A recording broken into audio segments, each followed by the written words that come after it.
सवाल आपके, सच का साथ। आज हम सवाल करते हैं, आप जवाब दीजिए। आप सवाल करते हैं, मैं जवाब दूंगा। सवाल होंगे, जवाब देने पड़ेंगे। क्या बसें चल रही हैं दिल्ली में? ये कितने टाइम बाद रोड पर आएंगी? क्या इसके एवज में कोई दूसरी बसें स्पेयर में खड़ी हैं? क्या स्पेयर की बस चलती है तो उसके भी साथ में कोई स्पेयर में दूसरी गाड़ी खड़ी है? इसी तरह से सवाल बनते रहेंगे। गाड़ी ब्रेक डाउन होती है, गाड़ी खड़ी हो जाती है, एक रूट पे फॉर एग्जांपल 10 बसें हैं, एक बस कम हो गई तो उसके बदले दूसरी गाड़ी डिपो भेजता है। क्या ड्राइवर्स के पैसे कट रहे हैं? इनका पैसा ट्रांसपोर्ट डिपार्टमेंट रख रहा है, डिपो प्रशासन रख रहा है, या दिल्ली सरकार के पास जा रहा है, या डिम्स के पास जा रहा है? जो ड्राइवर कंडक्टर डिपो बंद होने के बाद बेरोजगार हो जाएंगे, क्या उनको रोजगार मिल पाएगा? क्या वो लावारिसों की तरह उन्हें छोड़ दिया जाएगा जिन्होंने 10 साल दिल्ली को सेवा दी है?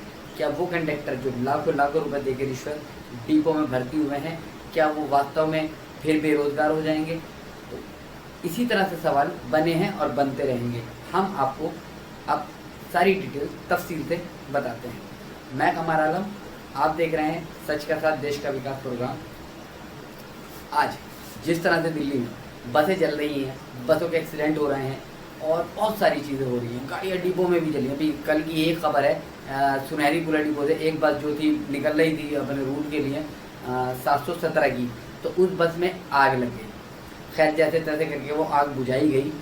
क्या जब डिपो के अंदर बसों में आग लग रही है, रोड पर आग लग रही है, टर्मिनल पर आग लग रही है, क्यों धूल झोंक रहे हैं डिपो प्रशासन वाले सरकार की आंख में, दिल्ली की जनता की आंख में? जो जनता इन बसों के सहारे घंटों घंटों वेट करती है कि हमारी रूट की बस आएगी और हम अपने कार्यस्थल पर टाइम पे पहुंच पाएंगे, क्यों नहीं पहुंच पा रही हैं बसें? क्यों हो रही है शॉर्ट बसें? अब जिस तरह से बस का 2-3 बसें अभी आपके सामने, इस हफ्ते में कई सारी बसें चल गई हैं, ये बसें शॉर्ट हुई हैं। ये बसें कब तक रोड पे आएंगी? क्या इनके बदले दूसरी बसें आएंगी? क्या जो इस पे ड्राइवर था उसको नो ड्यूटी कर दिया गया है, मैकेनिक को नो ड्यूटी करा जा रहा है, उनसे सवाल जवाब किए जा रहे हैं? क्या वास्तव में इनको वापस से ड्यूटी मिल पाएगी? इस तरह के सवाल बनते रहेंगे। अब बात करते हैं मुद्दे की। अगर ये बस जली है तो इसके बदले क्या ट्रांसपोर्ट ने दूसरी बस दी है, डिपो प्रशासन ने दूसरी बस दी है? अगर दूसरी बस दी है तो डिपो प्रशासन के पास टोटल ऐसी कितनी बसें हैं जो बसें जलती रहती हैं और वो वापस भेज देते हैं? बसों के एक्सीडेंट होते रहते हैं, वापस भेज देते हैं। कुछ बसें अभी पिछले दिनों डिपो के अंदर जली हैं, खड़ी हुई बसों में आग लग गई है। आश्चर्यचकित करने वाली बात है कि गाड़ी चल रही है तो आग लग रही है, फिर भी क्यों लग रही है? क्या कंपनी ने पहले ही बोला था कि चलते में गाड़ी में आग लग जाएगी? क्योंकि काम नहीं हुआ है, इनकी वायरिंग प्रॉपर नहीं हो पा रही है, जिसमें शॉर्ट सर्किट होने की वजह से आग लग रही है।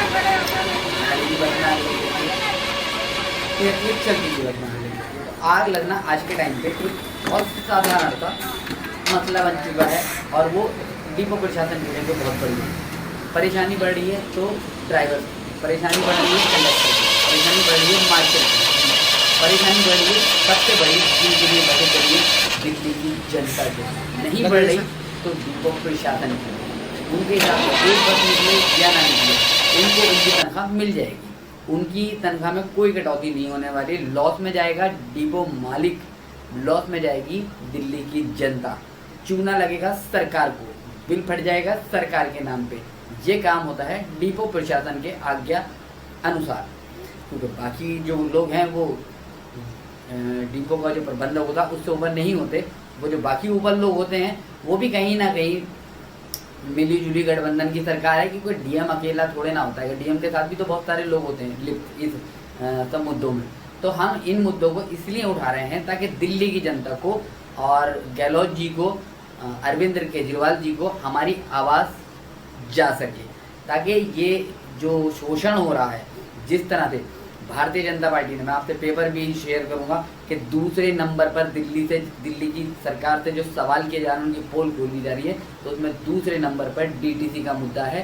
डीटीसी इंसान मतलब क्लस्टर और डीटीसी दोनों ही आती हैं दिल्ली ट्रांसपोर्ट के अंडर। बस इसमें प्राइवेट है, वो सरकारी पूरी तरह से है, लेकिन भ्रष्टाचार अधिकारियों के विरुद्ध सीबीआई जांच के आदेश दिए गए हैं। बहुत जल्दी इज्जत पूछताछ के लिए इन्हें बुलाया जाएगा। मैं आशा करता हूँ इसी हफ्ते या इसी महीने में लास्ट तक इनके साथ ये हो जाना चाहिए, क्योंकि बहुत बड़े लेवल पर घोटाला हो रहा है, बहुत बड़े लेवल पर। अगर आप सोचेंगे तो शायद आप आश्चर्यचकित हो जाएंगे, और हमें होना भी चाहिए। क्यों? क्योंकि एक ड्राइवर की तनख्वाह कर रही है, पैसा जा कहाँ है। दिल्ली ट्रांसपोर्ट के पास, दिल्ली सरकार के पास, डिम्स के पास, या डिपो प्रशासन की खुद की जेब में? कहाँ जा रहा है पैसा? आप हर चीज़ के नाम पे, स्टैंड पंचिंग के नाम पे पैसा काट लेते हो, आप लेट चलने के नाम पे पैसा काट लेते हो, जल्दी आने के नाम पे पैसा काट लेते हो, और वट एवर बहुत सारी चीज़ें, वर्दी नहीं पहन रखी, ये नहीं कर सकता, वो नहीं कर सकता। बाप रे बाप, मतलब इतना बड़ा भ्रष्टाचार मैं नहीं मानता राफेल डील में हुआ होगा या किसी और कोयला घोटाले में हुआ होगा जितना बड़ा घोटाला ये लोग, इतने छोटे छोटे लोग हैं, अब इतने बड़े होते चले जा रहे हैं इन घोटालों की वजह से।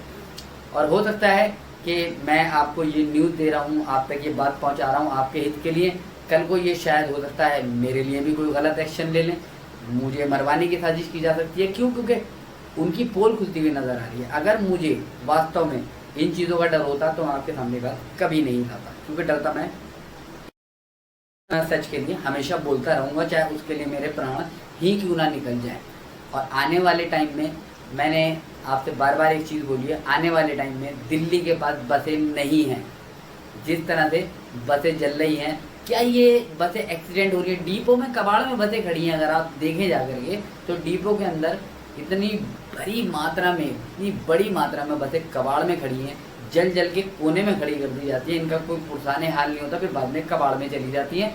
दिल्ली की जनता से एक बस और छीन ली जाती है, एक ड्राइवर से उसका रोजगार छीन लिया जाता है। अब ड्राइवर हो गया ज़्यादा मात्रा में, गाड़ी हो गई कम, तो इसमें कोई क्या करे, ये भी अपना नहीं होता। हमारे पास आपके लिए इस तरह की बहुत सारी जानकारियां हैं, हम इस पर काम कर रहे हैं, और इनके जो आर्टिकल हैं, आपके हित के लिए जो आर्टिकल में मतलब जो आपके लिए संविधान है, हम उस पर भी बात करेंगे। हम आपके लिए हर मुद्दे पे बात करेंगे। काम आपका है, नाम आपका होना चाहिए, काम आपका, नाम किसी और का नहीं। क्योंकि मेहनत आप लोग करते हैं, आपको हिम्मत बनाए रखनी चाहिए और सच के लिए हमेशा आवाज़ उठानी चाहिए। जिस तरह से 410 की 25वीं ड्यूटी जल विहार में जलकर राख हो गई, उसके ड्राइवर आसिम को नो ड्यूटी कर दिया गया डिपो प्रशासन द्वारा, और जिसने वीडियो बनाई थी उसको भी प्रताड़ित किया जा रहा है कि ये वीडियो लीक कैसे हुई। यानी कि डिपो प्रशासन दिल्ली की जनता से, दिल्ली की सरकार से और मीडिया से ये चीज़ छुपाना चाहता है ताकि उनकी पोल चिट्ठी ना खुले। अगर आप नीट एंड क्लीन है तो आप क्यों स्टाफ को नो ड्यूटी कर रहे हो?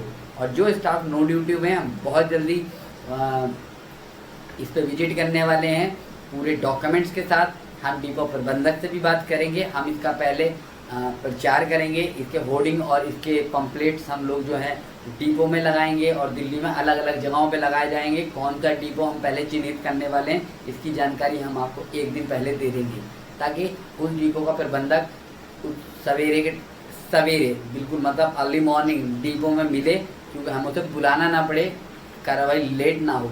हम इस पर बहुत जल्दी काम करेंगे और डिपो प्रबंधक से हम अपने वो सवाल जो ड्राइवर्स और कंडक्टर और मैकेनिक के हित के लिए हैं उन्हें हम उठाएंगे। तो आप तैयार रहिए, बहुत जल्दी हम आपके डिपो में आने वाले हैं, क्योंकि हक आपका है, लड़ाई आपकी है, ताकत भी आपकी है। बस आवाज़ हम देंगे आपको, आपकी आवाज़ दिल्ली की सरकार तक हम पहुंचाएंगे, आपकी आवाज़ ट्रांसपोर्ट डिपार्टमेंट तक हम पहुंचाएंगे, आपको आपका अधिकार हम दिलाएंगे, आपको इन भ्रष्ट अधिकारियों से निजात भी हम ही दिलाएंगे, चाहे उसके लिए हमें अपने प्राण ही क्यों ना त्यागने पड़े। और मेरे लिए गर्व की बात होगी कि मैं आपके लिए अपने आप को समर्पित करूं। तो मुझे दीजिएगा इजाज़त, इसी तरह की जानकारी के लिए फिर दोबारा हमारी वार्ता होगी आपसे, कुछ इसी तरह की खबरों के लिए हम वापस मिलेंगे आपसे। तब तक अपना ख्याल रखिए, अपने परिवार के साथ रहिए और किसी भी गलत एक्टिविटी में बिल्कुल भी इन्वॉल्व ना होइए। कोई भी डिपो प्रशासन, कोई भी अधिकारी आपको प्रताड़ित करता है तो आप हमारे नीचे दिए हुए नंबर पर कॉल करिए, डरिए बिल्कुल नहीं, क्योंकि हम आपके साथ हमेशा हैं।